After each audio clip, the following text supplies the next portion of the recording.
Aleluia. Pode sentar. Boa noite, graça e paz. Vocês estão bem?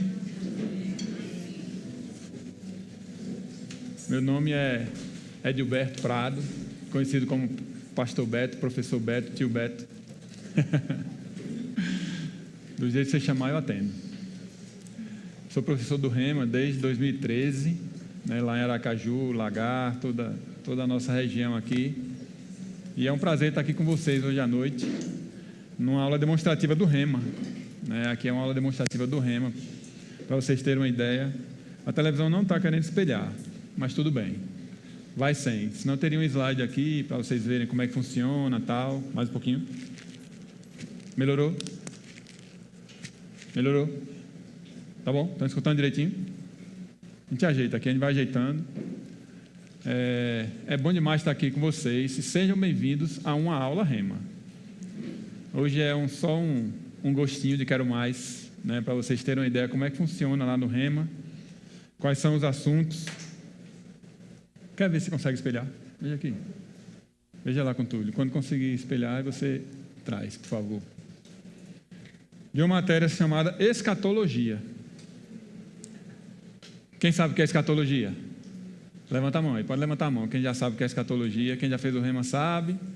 Quem já tem um tempinho de Verbo da Vida também sabe. Escatologia é o estudo dos últimos dias, ou dos últimos tempos do homem, ou da humanidade aqui na Terra. Tá? Deus deixou alguns sinais para a gente entender qual o caminho que nós estamos seguindo, ou que a humanidade está seguindo. Né? E para que serve um sinal? Quando você está andando na rua, para que servem os sinais? Quando você vê assim, praia, para a direita, centro da cidade, para a esquerda, para que servem os sinais? Para mostrar o caminho, não é assim? Ou os caminhos, não é assim? A Bíblia é assim também. Deus deixou spoilers para a gente do que vai acontecer no final dos tempos. Ele deixou sinais para a gente entender o caminho da humanidade, ou os caminhos da humanidade.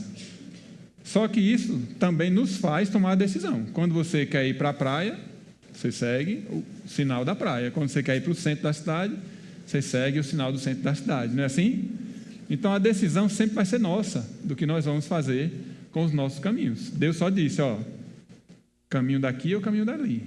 E a gente é que escolhe. Desde o começo, ele disse, escolha a bênção. Diante de vocês está a bênção e a maldição. Escolha a bênção. Ele ainda diz o caminho e dá o conselho para a gente tomar as melhores decisões. Tá? Escatologia é assim, foi?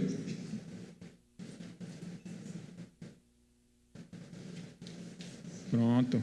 Estou olhando demais aí. Então eu vou aproveitar aqui. Trocou a rede, foi tudo? Não? Vamos ajeitar aqui. O Waze não. Já queria nos caminhos. Chegou aí na tela para vocês? Deixa eu botar um aqui. Escatologia, né? Então, o que é escatologia? Estudo das coisas futuras ou estudo dos últimos dias. Então, a humanidade, ela está chegando no final da história. Tá? Vou fazer só uma introdução aqui. Como é uma aula só hoje, a gente vai tratar de um tema específico, dentro de toda a matéria. Toda a matéria do Rema, você tem 7 dias de aula, sobre um assunto só. Tá? Então, cada dia você tem 2 horários, né? Então, são 28 horários, sendo que o último é a prova, tem prova no Rema, tá? O último é a prova.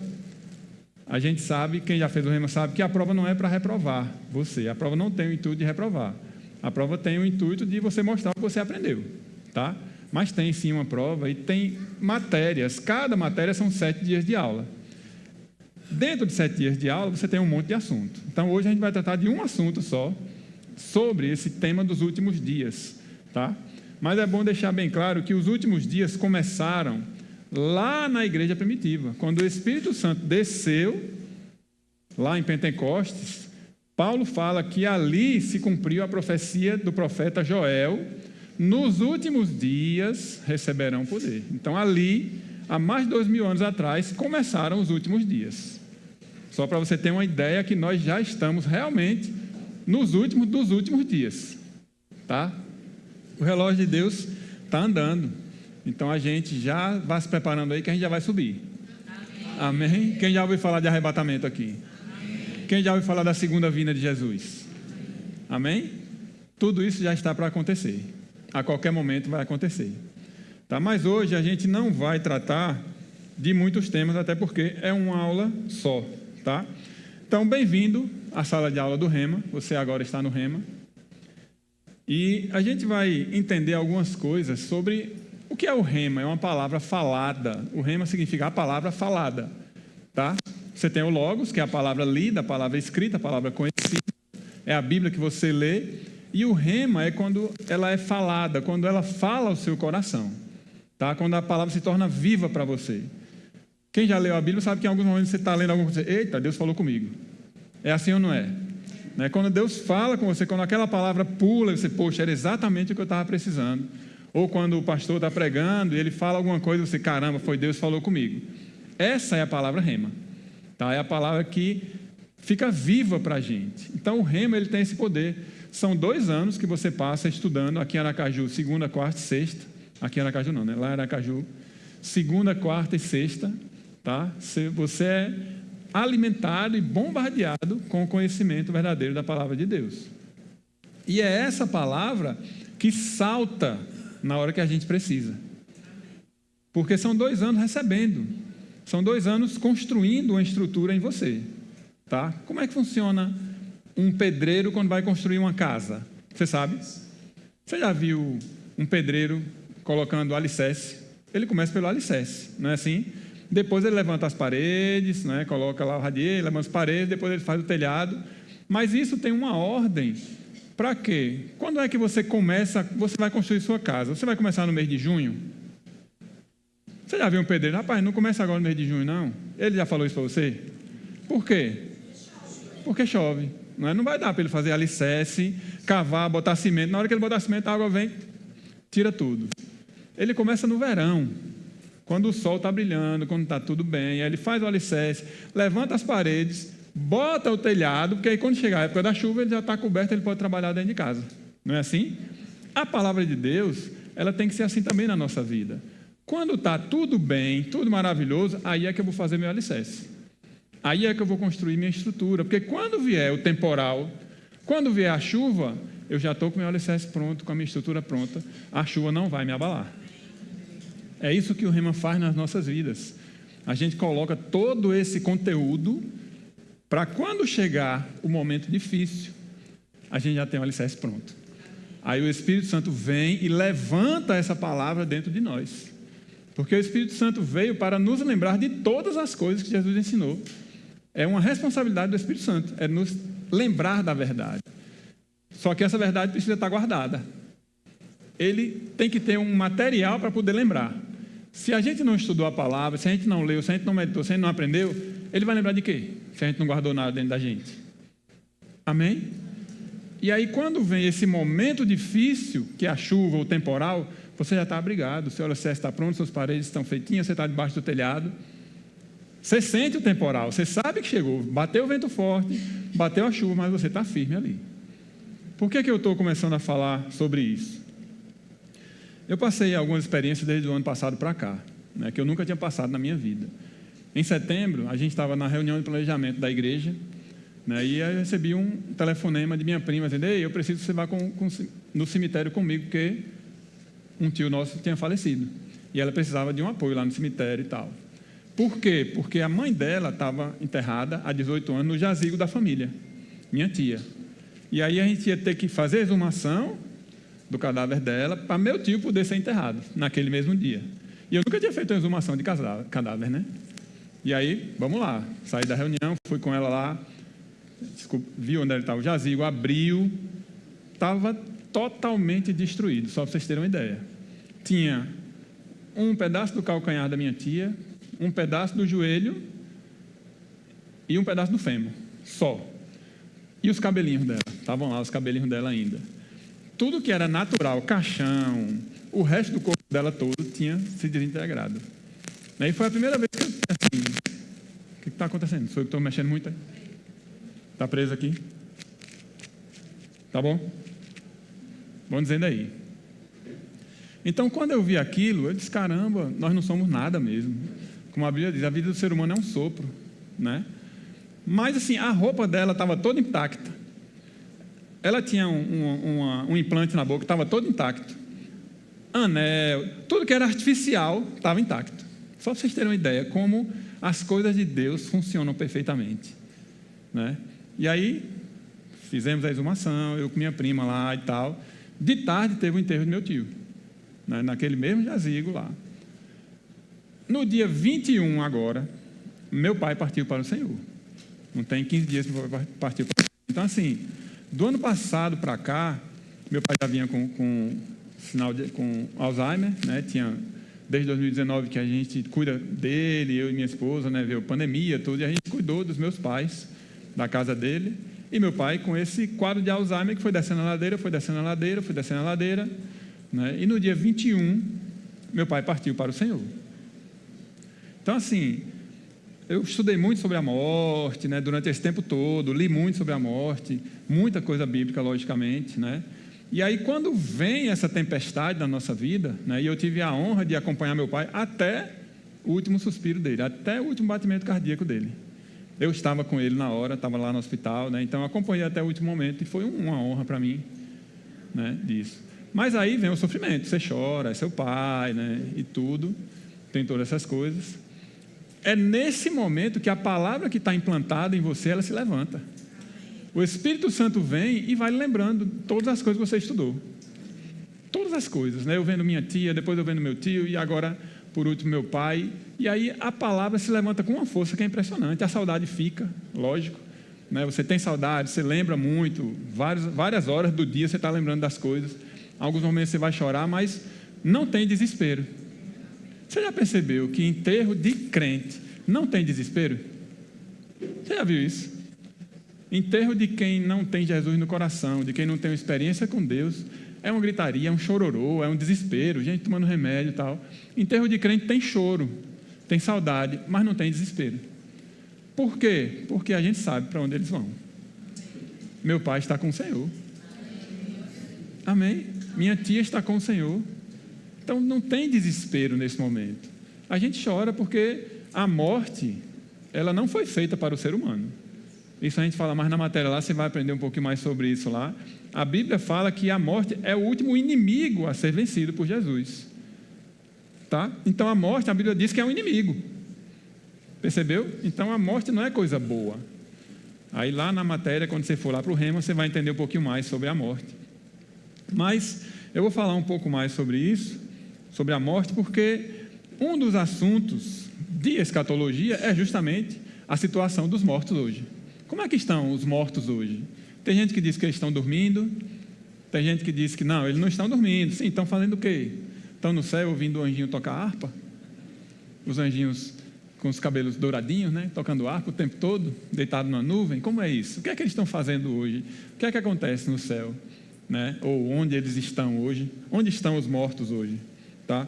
Então, quando a gente começa a pensar sobre isso, a primeira coisa que a Bíblia deixa muito claro para a gente, e é por isso que enterro de crente não tem desespero, porque o ensinamento sobre a situação dos mortos, ela traz esperança e consolo. Se você sabe para onde você vai, e você sabe para onde os outros foram, você não fica desesperado. Sim ou não? Eu sei onde meu pai está. Está lá com minha tia, no mesmo lugar que ela está. E eu sei que um dia eu vou estar com ele de novo. Né? Não estou com pressa de ir, não, mas eu sei que eu vou. Né? A gente não pode ter pressa. Você está com pressa de ir, não? Quem quer ir agora? Levanta a mão aí que a gente ora. Não, a gente não pode ter pressa de ir. Né? A gente vai entender por que nós não temos que ter pressa de ir. Mas sim, esse ensino, ele traz esperança e consolo para as nossas vidas.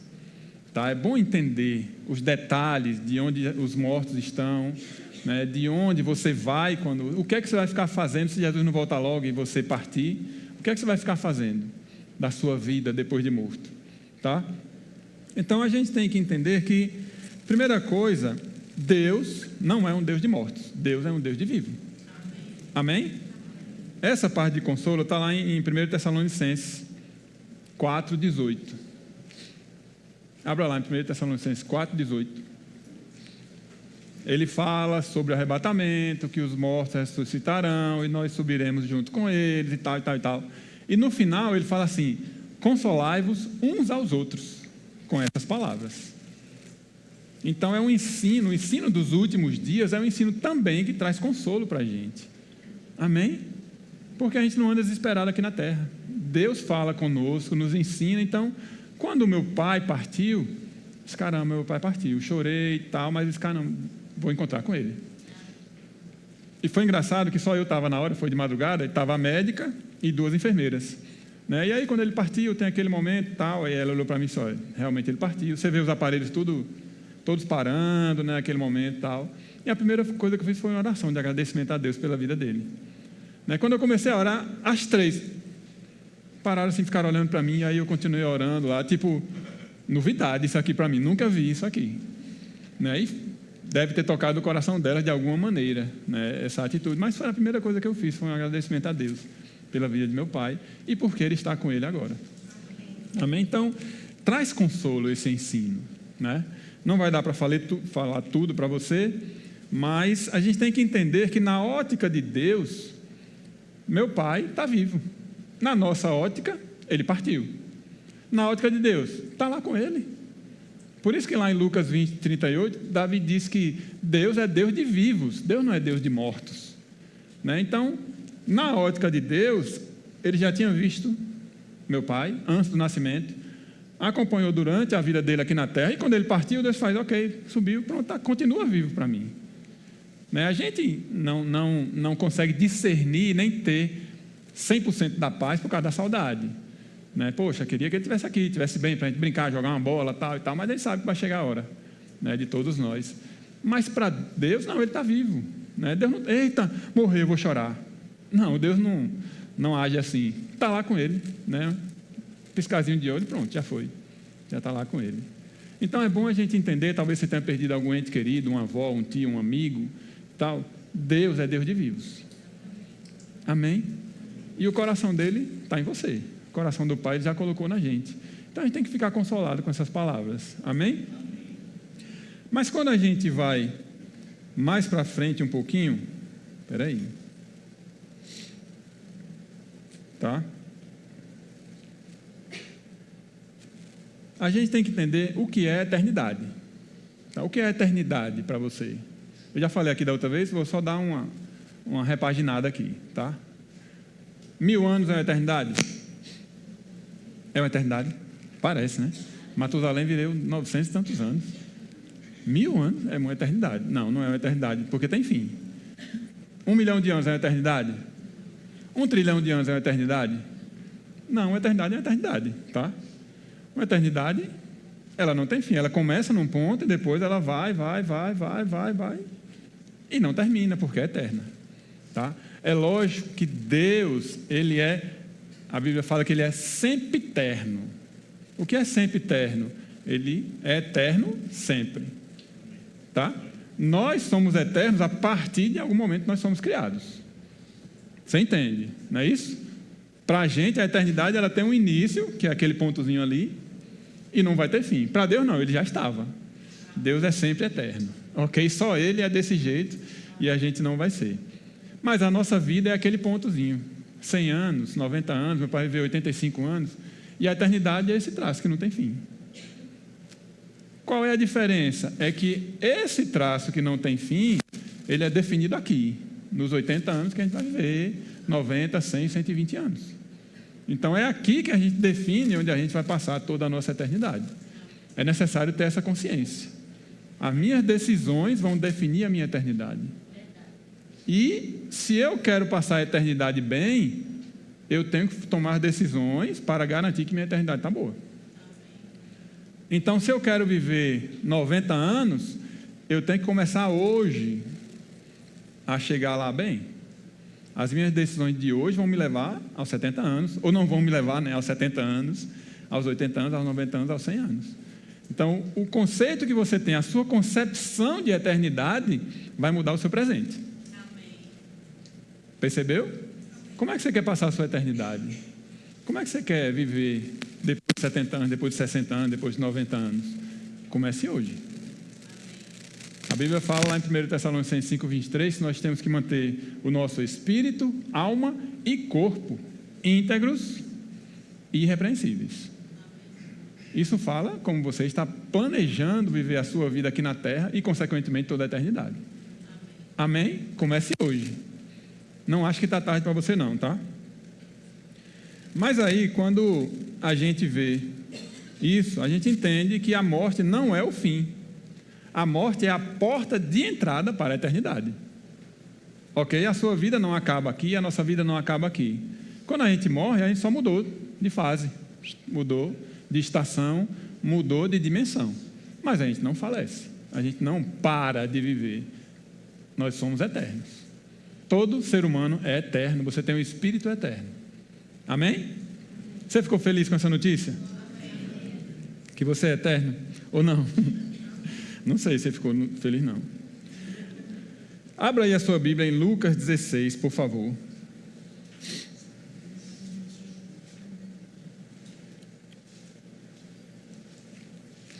Vamos ler nossa Bíblia. Afinal de contas, estamos na aula do Rema, né? Lucas 16, a partir do versículo 19.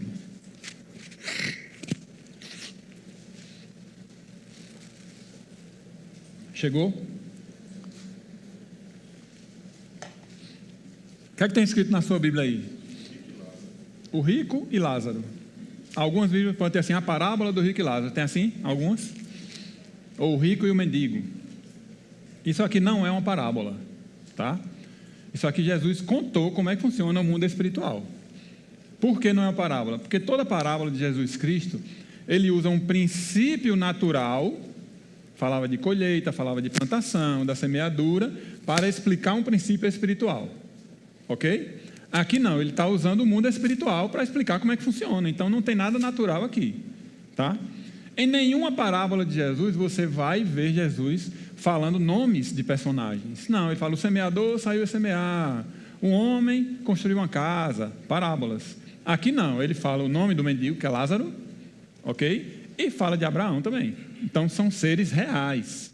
Então aqui não é uma parábola, tá? Isso aqui é uma história que Jesus está contando que aconteceu. Deus trouxe a revelação para ele, porque ele abriu mão toda a divindade, ele teve que receber essa revelação de Deus, como é que funcionava lá, tá? Então no versículo 19 diz assim: ora, havia certo homem rico, que se vestia de púrpura e de linho finíssimo, e que todos os dias se regalava esplendidamente. Todo dia era dia de festa para ele. Havia também certo mendigo, chamado Lázaro, coberto de chagas, que jazia à porta do rico, à porta daquele, e desejava alimentar-se das migalhas que caíam da mesa do rico, e até os cães vinham lamber-lhe as úlceras. Aconteceu morrer o mendigo e ser levado pelos anjos para o seio de Abraão. Morreu também o rico e foi sepultado. Então os dois morreram, ok? A Bíblia fala que Lázaro foi para o seio de Abraão. No inferno, estando em tormentos, quem? O rico, ok? Porque o último que ele falou aqui foi do rico. O rico morreu e foi sepultado. 23. No inferno, estando em tormentos, levantou os olhos e viu ao longe a Abraão e Lázaro no seu seio. Então, clamando, disse: Pai Abraão, tem misericórdia de mim. Então, Pai Abraão era um jeito que o judeu falava, tá? Todo judeu diz que é filho de Abraão. Então, quando ele viu Abraão, disse: Pai Abraão, já chamou logo, sou do seu descendente, tá? Pai Abraão, tem misericórdia de mim e manda Lázaro que molhe em água a ponta do dedo e me refresque a língua, porque estou atormentado nesta chama.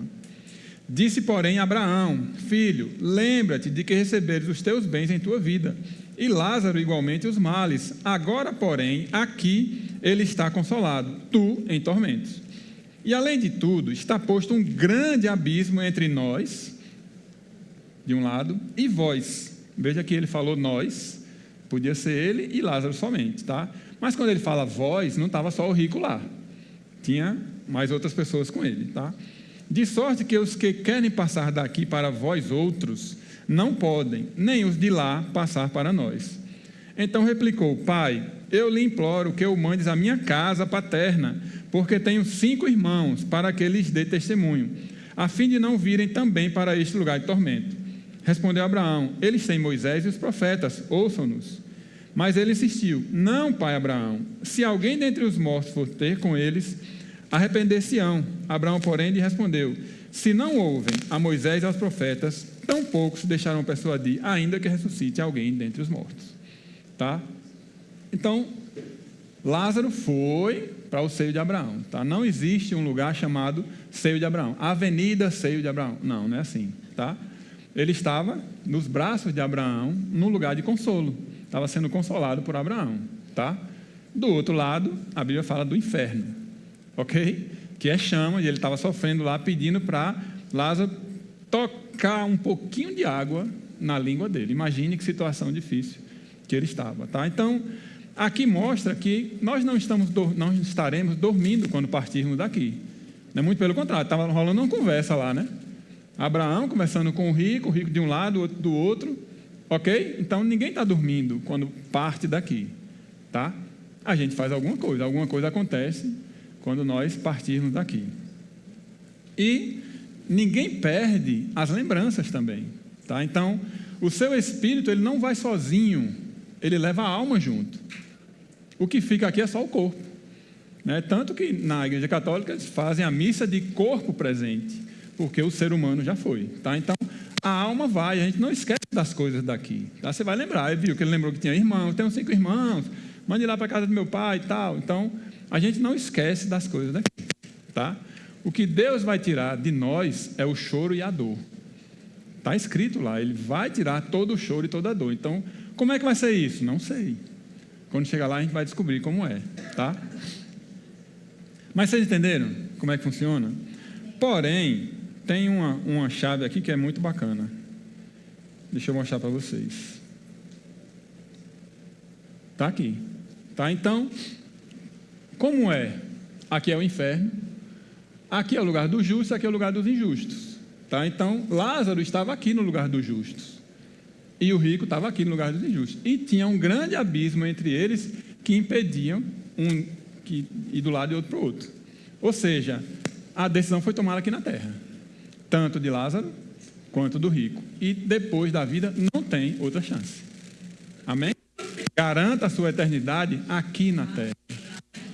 Amém? Jesus veio para garantir que nós todos passássemos para cá, para o lado dos justos. Amém? Tranquilo? Estão entendendo?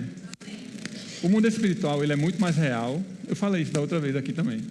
O mundo espiritual, ele é muito mais real do que o que a gente imagina, né? Por exemplo, se você for fazer uma feitiçaria para alguém, num terreiro, você chega lá, diz: ó, eu quero fazer um trabalho para José dos Santos.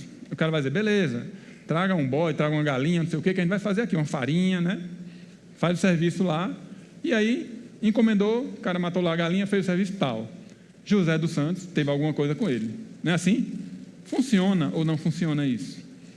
Funciona. Para quem tem Jesus vai funcionar.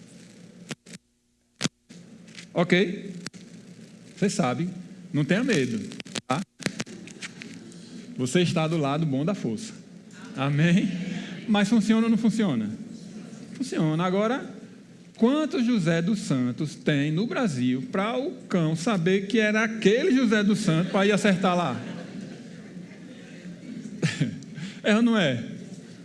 Então, o mundo espiritual é outra dimensão, funciona diferente da gente, tá? Mas existe, é real, ok? Então, não tenha dúvida disso, que existe um poder, e o maior poder de todos, chama-se o poder de Deus. Amém. Jesus Cristo. É por isso que a Bíblia fala que maior é o que está em nós do que o que está no mundo. Amém? Maior é o que você carrega dentro de você. Então, quando você andar, que você passar e você imaginar, o Espírito Santo vai falar com você: ó, esse é um problema espiritual. O problema espiritual se resolve espiritualmente. Você não vai chegar: eita, peraí, que o cara ali está tendo um demônio, então eu vou dar um copo de água para ele se acalmar. Se você já identificou que é um demônio, expulse pelo nome de Jesus. Amém? Você carrega o maior, você não tem que ter medo. Eita, vou chamar o pastor Júnior. Chega, pastor Júnior. Chega, Will, chega, Jefinho. Vamos expulsar um demônio ali comigo. Não, é você que está lá. Amém? É você que tem essa responsabilidade. Você já carrega o poder maior de todos. Amém? Então, para a gente entender que o mundo espiritual funciona, e você está inserido nele. Agora, diante de tudo isso, né, entendendo que nós estamos vivendo os últimos dos últimos dias, que a hora da humanidade está chegando, o que é que a gente tem que ficar fazendo aqui nesses últimos dias? De férias? Curtindo? Não, Deus deixou a gente para fazer alguma coisa aqui na terra. Ele nos deu o poder para a gente fazer alguma coisa. Está lá em Atos 1,8. Abre aí sua Bíblia em Atos 1,8. O que é que tem escrito lá em Atos 1,8?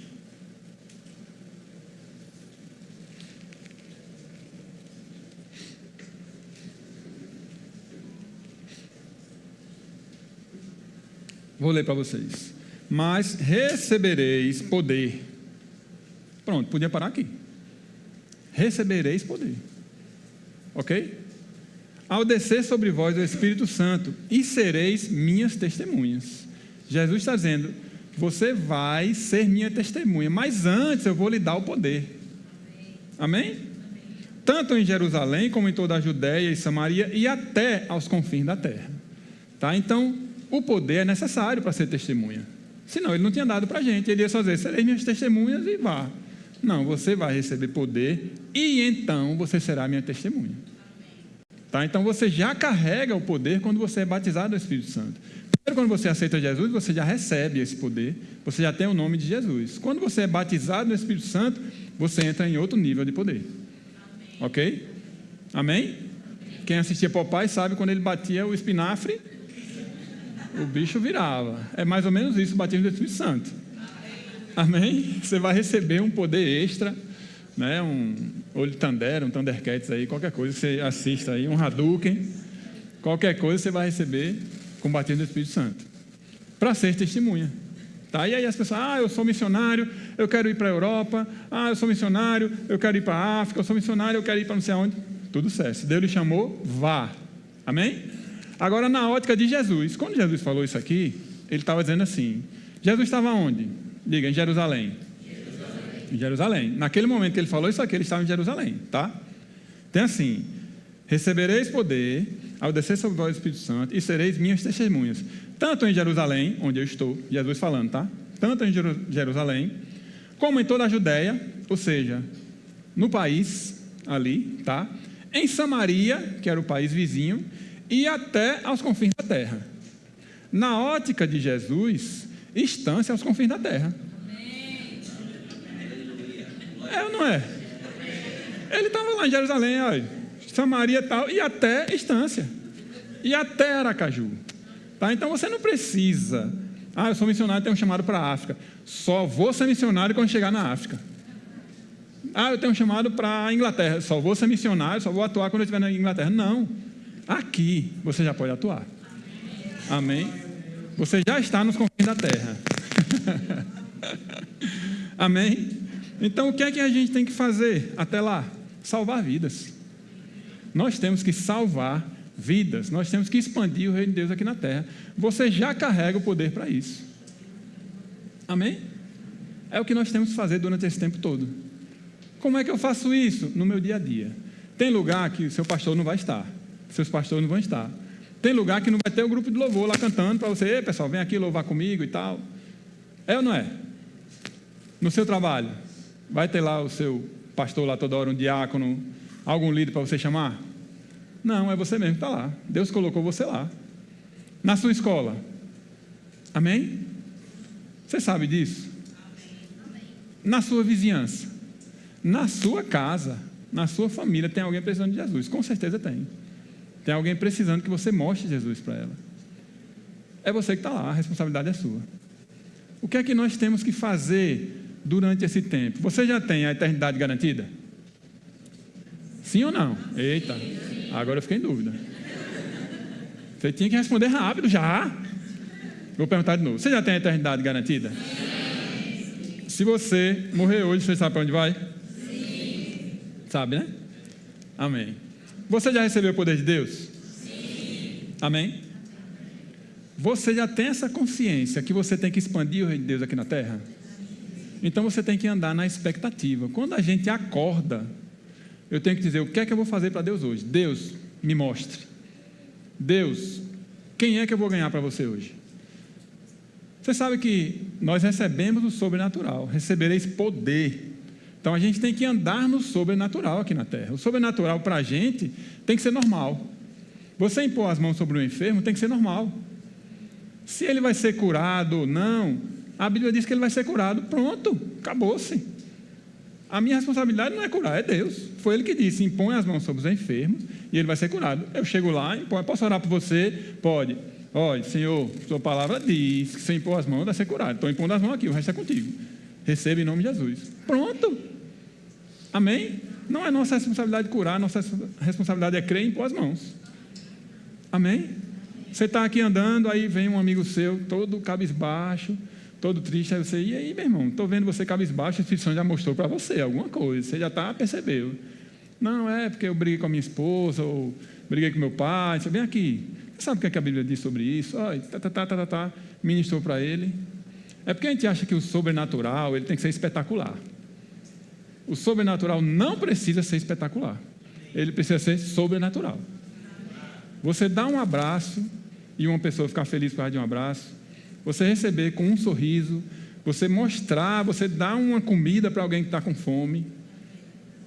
Quando você demonstra o coração de Deus com essas pequenas coisas, você está andando no sobrenatural. Não espere: eita, peraí, toca um louvor agora, que agora, eis que te digo. Olha. Está vendo? Espetacular. O sobrenatural, ele não precisa ser espetacular, tá? O mundo aí fora está se acabando, tá ou não está? Você sabe, se eu começar a ler aqui 2 Timóteo 3, nos últimos dias, isso, aquilo, outro, o mundo está daquele jeito. Invejoso, jactancioso, sem respeito, sem gratidão, um monte de coisa, não é assim? Mas sua mãe já disse para você que você não é todo mundo? Você não é todo mundo, amém? Então você não está naquela lista lá, tá? Você tem que influenciar o ambiente onde você chega. Nós temos que chegar no ambiente e o ambiente tem que mudar porque você chegou, porque você carrega Jesus Cristo. Tem que ser assim. A pessoa tem que olhar e dizer: caramba, quando você chega aqui, vem uma paz, ou vem uma alegria, ou vem uma luz, alguma coisa muda quando você chega. É assim, é sobrenatural. A sua vida é sobrenatural. Amém? Se precisar ser espetacular, Deus vai lhe mostrar também. Mas o dia a dia, ele é natural para a gente. O sobrenatural tem que ser natural. Amém? Então, a gente precisa entender que o nosso papel aqui na terra é expandir o reino de Deus. Deixa eu fazer uma pergunta para você. Quantos membros tem aqui na igreja? Mais de 100. Vamos arredondar para 100 para facilitar a conta, certo? Antes disso, quantas... Vamos botar assim, um número bom. 10 pessoas por semana ganhas para Jesus. É bom? É bom? 10 pessoas por semana é um número bom? 10 pessoas nos cursos da igreja por semana é um número bom? É bacana. Estância tem 67 mil pessoas hoje. Eu vou ficar parado, eu vou ficar quietinho. Deixa eu ficar quietinho aqui. Estância tem 67 mil habitantes, ok? Se você ganhar 10 pessoas por semana, você vai levar 128 anos para ganhar a Estância. 128 anos. Quantos vão estar aqui daqui a 128 anos? Não, você não vai nem ver isso acontecer, ok? Mas 10 pessoas por semana é um número bom, não é assim? Agora eu vou dar um número melhor para você. Se cada um dos 100 membros, se cada um dos 100 membros se comprometer a ganhar uma pessoa por ano, você vai se comprometer, assumir eu vou ganhar uma pessoa por ano, e eu vou discipular essa pessoa que eu ganhar nesse ano todo, porque no outro ano ele já vai ganhar alguém. Você entendeu? Você ganha uma pessoa por ano, cada um dos 100, e você discipula aquela pessoa por um ano, uma só. Não estou pedindo para você ganhar 10, 50, nada não. Uma. Você se responsabilizar por aquele bebezinho espiritual, aquele novo crente. E você chega e diz: esse aqui eu vou cuidar. Depois de um ano, você diz, ei, agora é você. Você vai ganhar uma pessoa e você vai se responsabilizar por essa pessoa até o próximo ano, e essa pessoa vai ganhar outra pessoa. Amém? Sabe quantos anos? 13 anos. Uma pessoa por ano, você ganhar para Jesus e discipular, as 100 pessoas vão ganhar a instância todinha em 13 anos. É diferente ou não é? De 128 para 13 anos. Tem um movimento mundial chamado DMM, Disciple Making Movement, que é justamente isso. Cada um de nós é responsável por ganhar e discipular. O nosso papel é ganhar e discipular. É o nosso papel. Se comprometa, uma. Você ganhar uma pessoa nesse ano, 2026, estamos no segundo mês, e discipular ela até janeiro do ano que vem, depois você vai dizer, agora é sua vez, vai ganhar mais um. Você já pensou nisso? Que impacto nessa cidade? Se cada um dos 100 membros daqui fizer isso, uma pessoa, será que você consegue ganhar uma pessoa para Jesus nesse ano? Uma. Quem acha que consegue ganhar uma pessoa para Jesus esse ano? Quem acha que não consegue ganhar nenhuma? Ó, tá vendo? Só daqui tem quantos aqui? 60. Aqui agora. 128. Tem umas cadeiras vazias, tem eu aqui que eu sou de Aracaju. Mas tem 100 pessoas aqui. Em 13 anos, a instância todinha está ganha para Jesus. Entre nesse movimento e se comprometa. Posso contar com você? Deus pode contar com você? Escolha a pessoa que você vai ganhar para Jesus. Diga, é aquele está na minha mira. Você mire direitinho e trabalhe para ganhar aquela pessoa para Jesus. É difícil ganhar um para Jesus? Uma? É difícil? Você cuidar de uma pessoa por um ano é difícil? Não, é fácil. Escolha a pessoa mais facinha dali do seu trabalho, que você já evangelizou, ela já está quase lá. Diz, pronto, esse aqui é você mesmo. Pegue esse e traga, faça ele fazer a confissão, depois discipule ele por um ano, depois você solta. Amém? Você acabou de ouvir uma ministração da Verbo da Vida Instância. Então nos segue aqui no canal, segue as nossas redes sociais. É muito bom estarmos expostos à palavra, crescendo espiritualmente, recebendo tudo que o Senhor quer ministrar ao nosso coração. Um grande abraço, Deus te abençoe.